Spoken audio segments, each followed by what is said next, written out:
Divine Direction, Chapter 2. The first thing I want to say is that there's going to be a change of plans. This 1.2.3 thing, I didn't make notes on those for the rest of the chapters when I was reading it, so I'll just give kind of a summation of what each chapter will be. And I'll go into my thoughts about the chapter and kind of some application of it.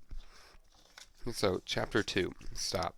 The first section's called Up on the Roof, and I didn't make any notes about what that is.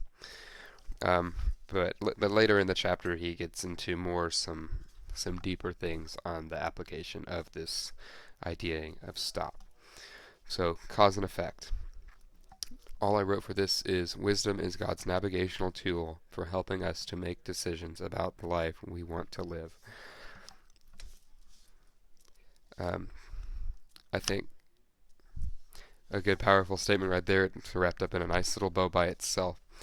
I think an important piece to this, though, is you got to submit to this wisdom.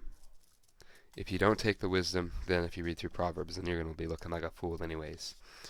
So, God gives us wisdom, but if we don't use it as our navigational tool, we're just going to be wandering around.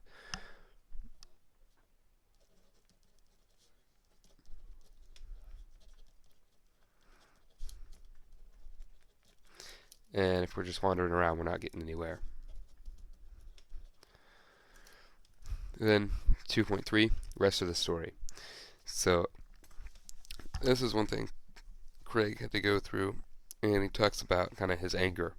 But he's trained himself in kind of a habit. He's stopped. So these are things that hold you back. The first chapter was about starting positive habits.